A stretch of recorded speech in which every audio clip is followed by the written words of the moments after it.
Welcome to this segment of our series of Sound Mind. This is a series on cognitive aging that is put on by the Stanford Alzheimer's Disease Research Center. Tonight, this particular segment will take a closer look at Parkinson's disease, what it is, how it is diagnosed, and what the treatment options are that are available. I am your host for the series, Dolores Gallagher-Thompson. I'm a psychologist and a research professor in the Department of Psychiatry at Stanford University School of Medicine.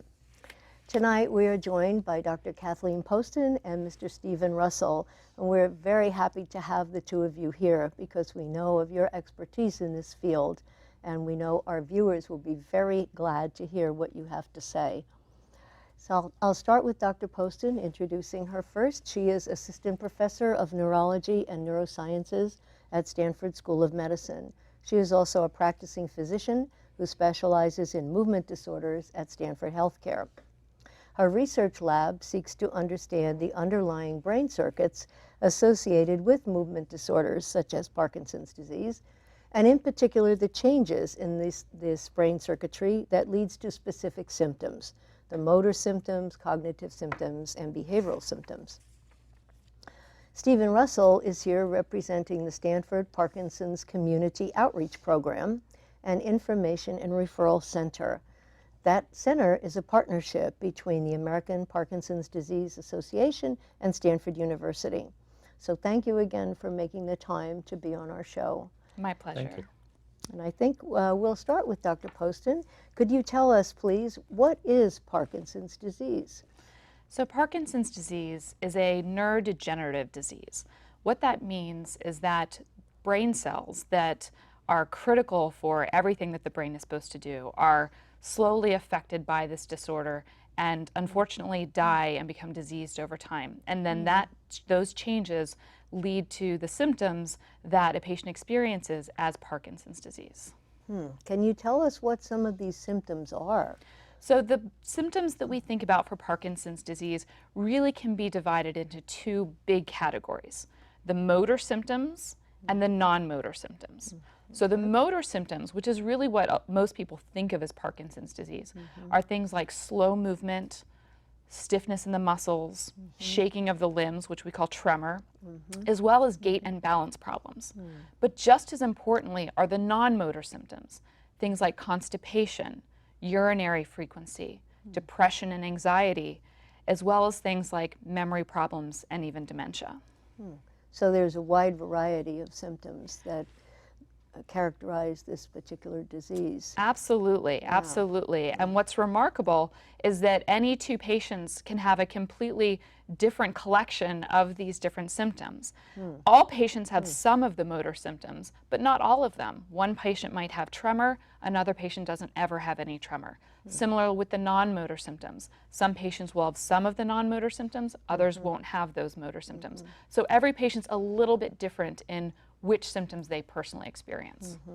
Now, how do you arrive at a diagnosis of Parkinson's disease? So this is really based on the clinical exam. We look for cardinal symptoms of slowness, stiffness, and tremor that are very characteristic on the exam. And there are certain criteria that have been developed over time that we as clinicians use.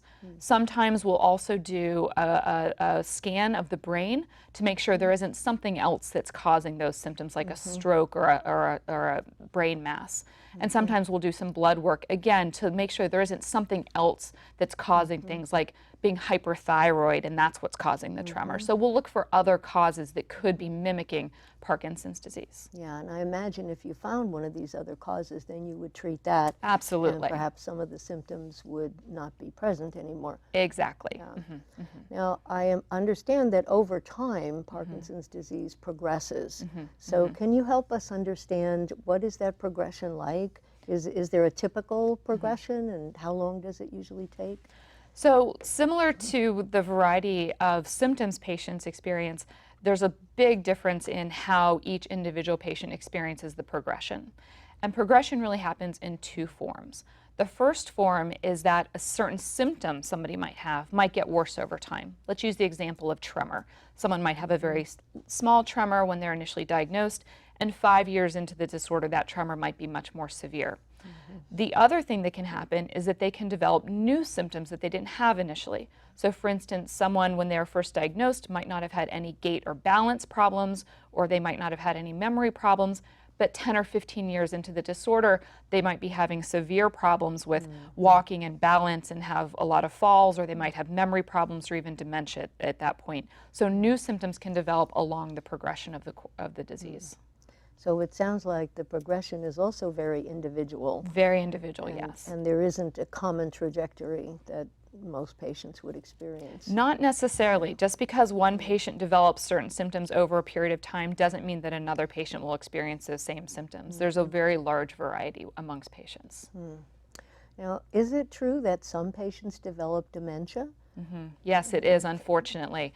And in fact, memory problems and dementia are probably one of the symptoms that really has the biggest impact on quality of life, on patients' experience of the disorder, as well as the impact on family members and caregivers. So it's a really important symptom to be aware of.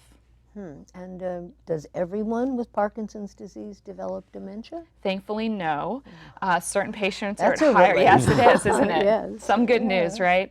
So not every patient will develop dementia, and in fact, when somebody might develop memory problems also varies.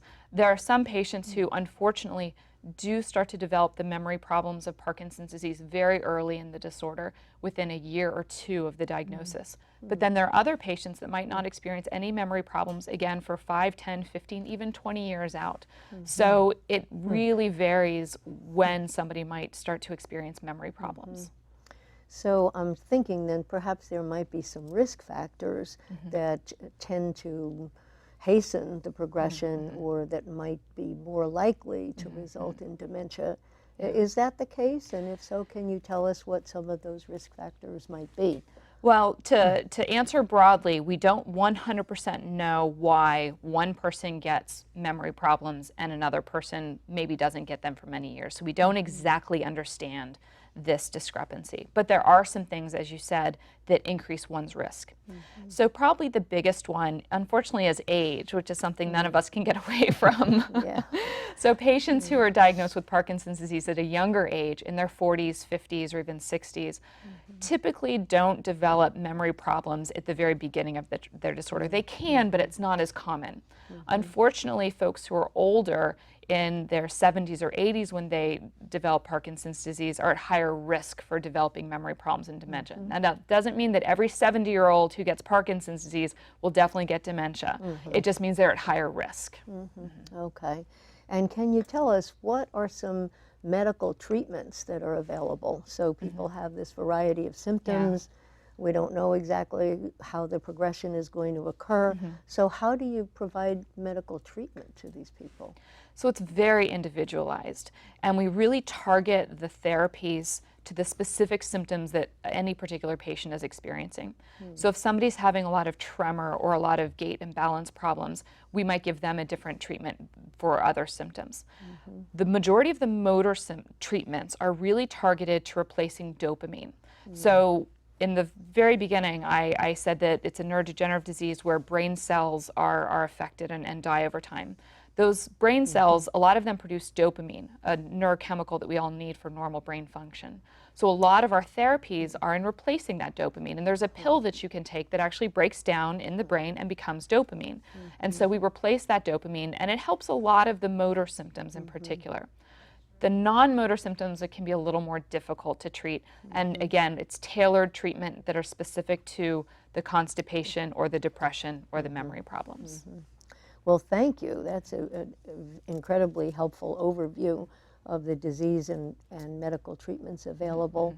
I'd like to now turn to Stephen and ask if you can help us understand non-medical treatments that are available, interventions and services in the community for Parkinson's patients. Right. So the community outreach program at Stanford works with anyone. Actually, our area is from Northern California, from the border of Oregon, all the way down to Bakersfield. And so we cover a very wide area. And it's an information and referral center. So we provide information, which we'll get to in just a second, as well as referrals. So for anyone, we always refer first off to someone who's a movement disorder specialist. That's definitely the platinum level of care that you want to get as a Parkinson's patient. But in many areas, they're not available. So we also know all of the neurologists, and we also work on referrals for physical therapy and occupational therapy, as well as speech therapy, because quiet or garbled speech is often a problem with Parkinson's as it develops. So there's a broad array of non-medical services. Right. Yeah. Now you mentioned exercise. Yeah, so exercise is What always... kind of exercise? Well, all kinds of exercise, pretty much anything that people are willing to continue to do is good. But particularly anything that stretches, that works on balance. So on our website, parkinsons.stanford.edu, we have listing for exercise classes and Parkinson-specific exercise classes, such as dance. We also have rock steady boxing, which is a boxing program, non-contact boxing. Head trauma is not a good thing for Parkinson's. Yes. And then there are yoga classes, there are qigong classes, all kinds of programs. And again, they're all over the Bay Area and Northern California, and always encourage people to participate as much as they can.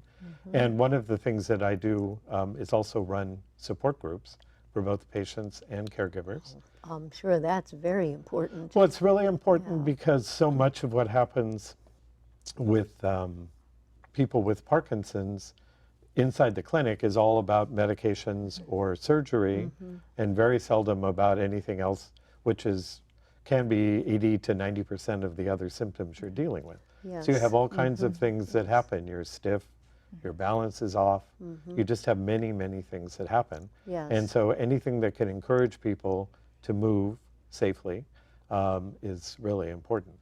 So, and then we also talk to the caregivers and say, don't forget about you. You know, you are a very important part of the care team that everyone needs.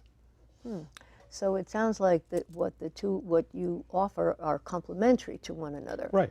Yeah, that it sounds like one without the other would not be sufficient or adequate. Yeah, if I could take most just a patients. second. When my dad was first Sure. diagnosed, he was given a diagnosis of Parkinson's, no other information, and a prescription for Sinemet, for the major medication. And that was it. And then he went home. And he said, okay, what does that mean? And so now, that was 25 years ago. Now it's so different. And it's, you know, Parkinson's is a very challenging diagnosis, but there's so many things you can do to make your life better as a patient and also as a caregiver. There's so much more information out there. There's so much more resources out there and so much more support. And that is actually, we work very closely with the clinic. Well, I think both of you mentioned a care team. Yeah. And that's not a term that many of our viewers might be familiar with. So can you tell us, what do you mean by a care team? Well, on my side, Who's in it? Yeah. it's because it's a chronic disease and it's a very long-lasting disease in most cases. You have to do all kinds of long-term planning. So not only financial planning, which is very important, but you also have all of the things you need to worry about. If you're working, how long can you continue to work? If you have to quit your job, what does that mean for your income? Can you keep your house? Can you stay in the area? Do you have kids? I mean, there's just so many things, and you can't do it on your own. Particularly as the disease progresses, you need support.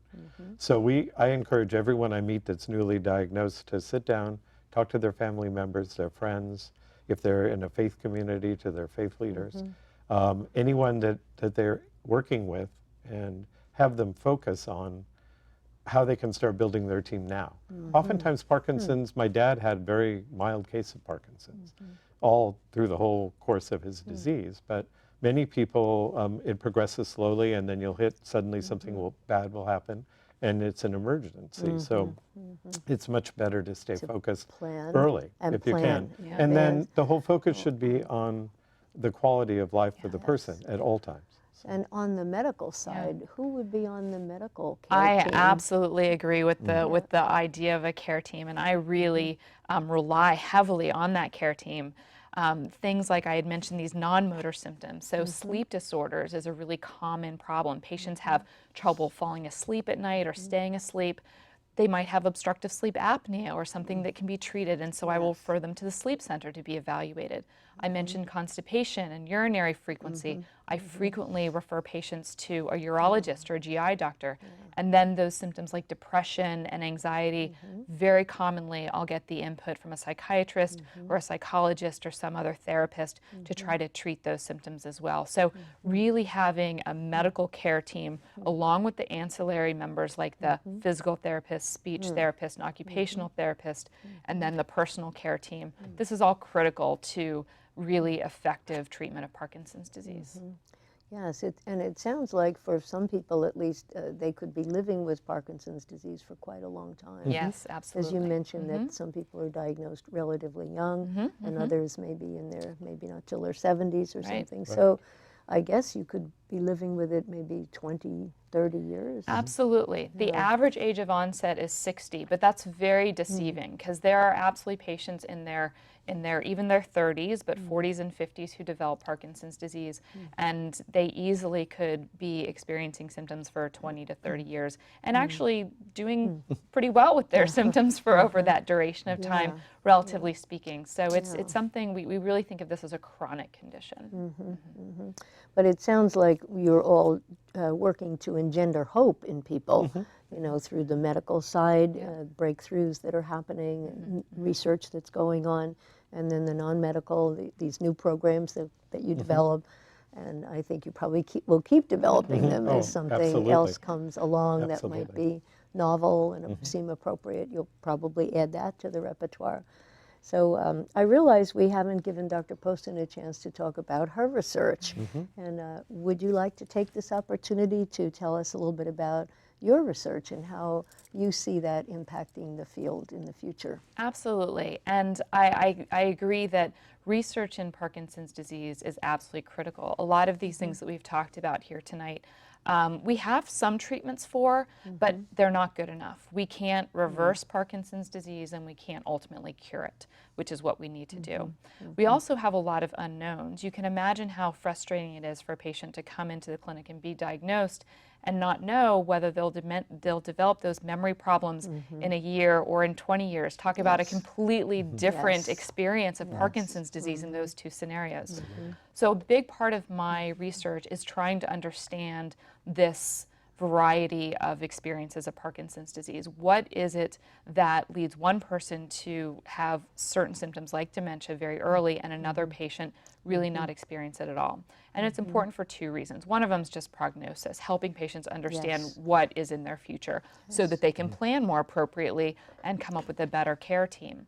But the other part is maybe we can learn something from those folks who don't get memory problems for 20 years. Maybe there's something special about their genetics or things that they've been doing in their life or exposures or exercise that's protecting them in some way that we can then harness and actually use for the people who are at higher risk. So that's really the focus of my research, is understanding this discrepancy so that we can better give patients prognosis as well as maybe harness some of those things that are working well for some patients and use it to benefit others. Yes. Yeah, so are there other studies ongoing at Stanford that also involve Parkinson's patients? Absolutely. We have a fantastic balance and motor lab in our clinic, and there are several studies that are going on that focus on helping to prevent falls and understand why, again, some patients have more balance and motor problems. So that's another big area. And in partnership with the Alzheimer's Disease Research Center, I know it's called the Alzheimer's Disease Research Center, but a very large part of that is actually Parkinson's disease. And we are actively recruiting patients with Parkinson's disease, those who don't have any memory problems, as well as those who do have memory problems, so that we can understand these differences between those two parts of the disorder, and to understand that entire piece of why does memory problems happen in some people, to understand that better.